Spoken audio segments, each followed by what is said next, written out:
हरिः ॐ। इयं वावसरघा तस्या अग्निरेव सारघं मधु या येताः पूर्वपक्षा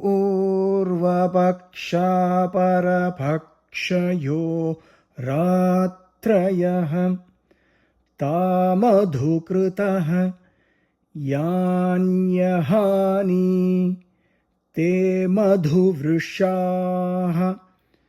स यो हवा येतामधुकृतश्च मधुवृषागश्च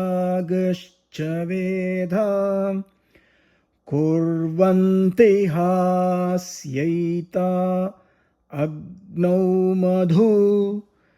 नास्येष्टापूर्तन्धयन्ति अथ यो न वेदा न हास्यैता अग्नौ मधु कुर्वन्ति धयन्त्यस्येष्टापूर्तं यो हवा अहोरात्रानामधेयानि वेदा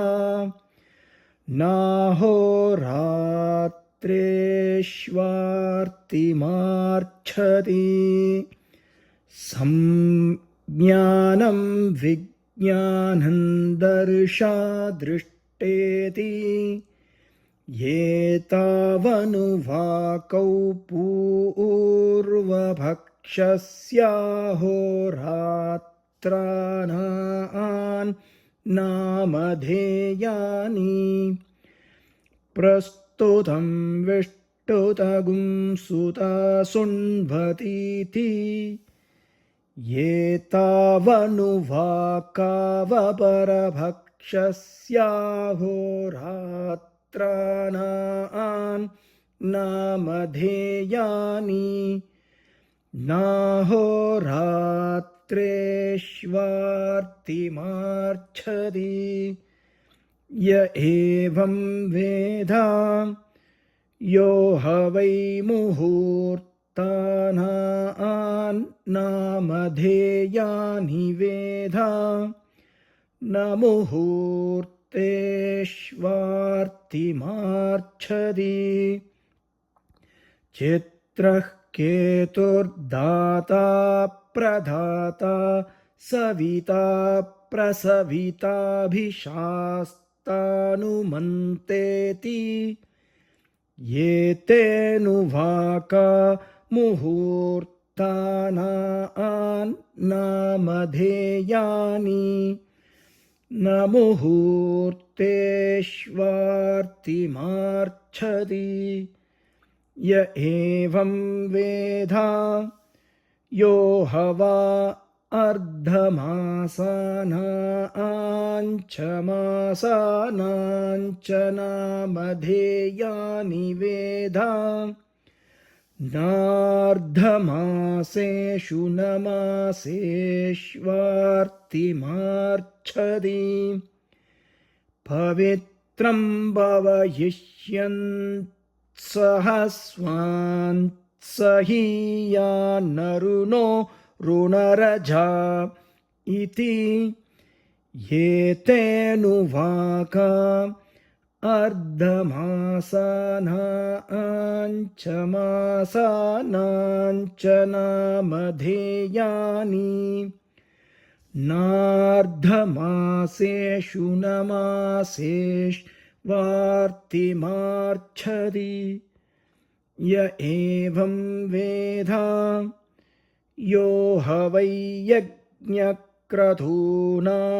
चर्तूनां च संवत्सरस्य च नामधेयानि वेद न यज्ञक्रतुषु नर्तुषु न संवत्सर आर्तिमार्च्छति अग्निष्ठोमवुक्थ्योऽग्निर्ऋतुः प्रजापतिः संवत्सर इति एतेनुवाका यज्ञक्रतूनाञ्चर्तूनां च संवत्सरस्य च नामधेयानि न यज्ञक्रतुषु नर्तुषु न संवत्सर आर्तिमार्च्छति य एवं वेद यो ह वै मुहूर्तानां मुहूर्तान् वेद न मुहूर्तानां मुहूर्तेष्वार्तिमार्च्छति इदानीं तदानीमिति एते वै मुहूर्तानां मुहूर्ताः न मुहूर्तानां मुहूर्तेष्वार्तिमार्च्छति य एवं वेद अथो यथा क्षेत्रज्ञो भूत्वानुप्रविश्यान्नमत्ति एवमेवैतान् क्षेत्रज्ञो भूत्वानुप्रविश्यान्नमत्ति स एतेषामेव स लोकतागुं सायुज्यमश्नुते